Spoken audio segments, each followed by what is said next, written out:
The subject is murder, but the argument is about fairness and standards, particularly the double standard, which usually means that men get to do things women do not, or get away with things done to women.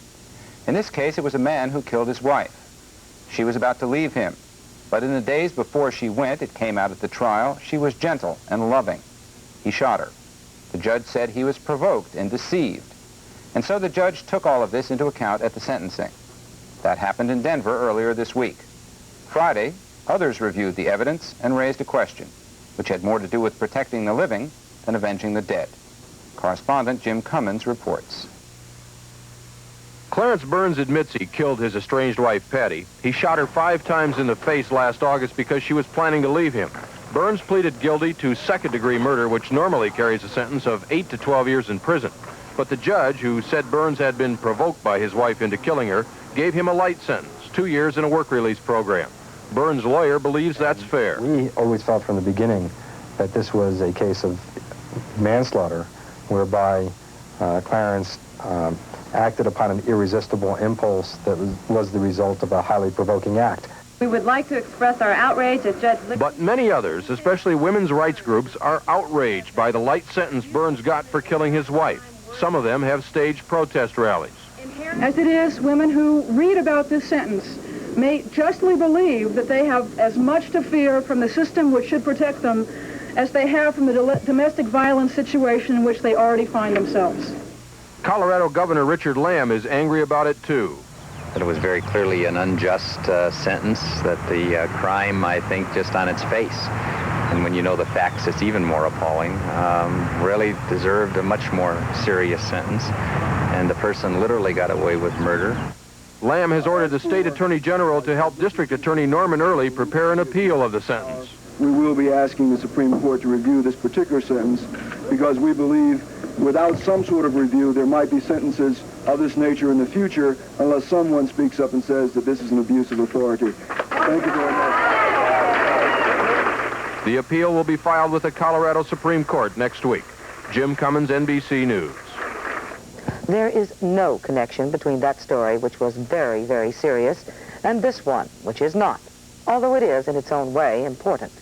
It has to do with a born loser, a man with a scraggly mustache and slept-in clothes, a man who spends his life in search of the big money. The man and his pal are going away because not so many people even know who they are now. The sidekick was called Jeff.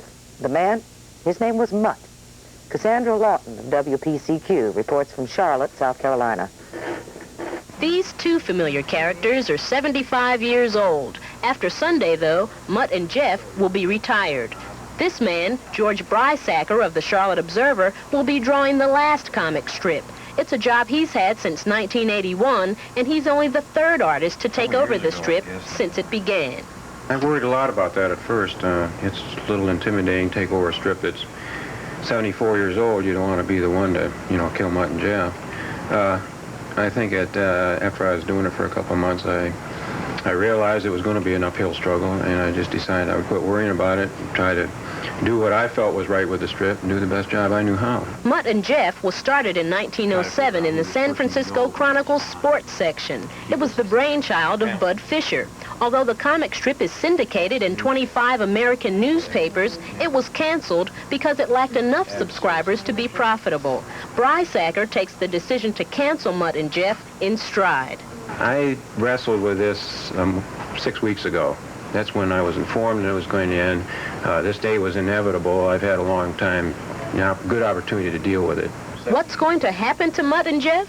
Well, the old comic strips will be recycled, but mostly in foreign newspapers. Brysacker won't stop being a cartoonist when he stops inking Mutt and Jeff, but he does hope that fans of the strip won't forget Mutt and Jeff and their contribution to America's newspapers. Cassandra Lawton for NBC News. Comic strips come under the heading of little things that show the world isn't totally nuts. Add this to the list. Workers at New York's utility, the Consolidated Edison Company, are on strike. That includes office workers who cleared out but left their plants on the inside. Goodbye, plants? Not quite. On the recorded message that gives instructions to management workers who are filling in, the company added one extra chore: watering the office plants on each floor.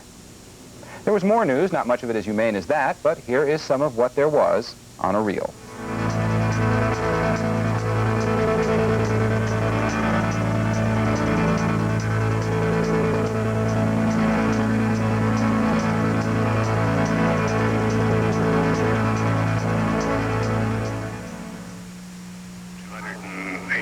Sunny Florida wasn't. Sunny California was.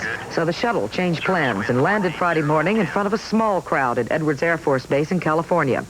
Despite that, NASA says Flight 7 was the best yet, all 2.5 million miles of it. And when it was done, Sally Ride, the first American woman in space, got most of the attention at the news conference and answered the question, how does a 32-year-old astrophysicist define fun? The thing that I'll remember most about that flight is that it was fun, and in fact, I'm sure it's the most fun I'll ever have in my life.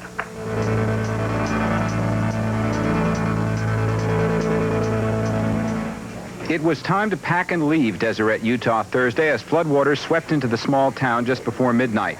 Deseret sits about 7 miles below a dam that burst earlier, setting loose meltwater from last winter's snow and burying the town and the surrounding countryside. By Friday, the water was 5 feet deep, and one person was dead. Many others were wondering, what now?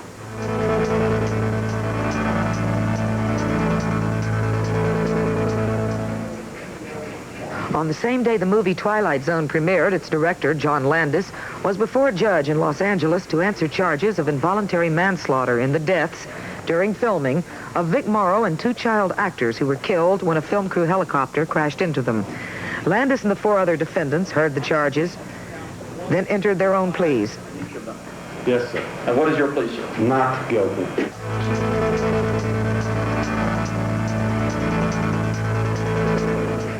At the Kreider place in McClure, Ohio, they raised strawberries and let folks come and pick them right off the bushes. 10-year-old Andrew Kreider was helping out in the fields last week when, down there amongst the leaves, a glint of red caught his eye, and there it was, the strawberry that ate Cleveland. Not quite, but a biggie, 2.5 ounces, beats the world's record. They're going to preserve it whole. And what did Andrew say? Holy tomato.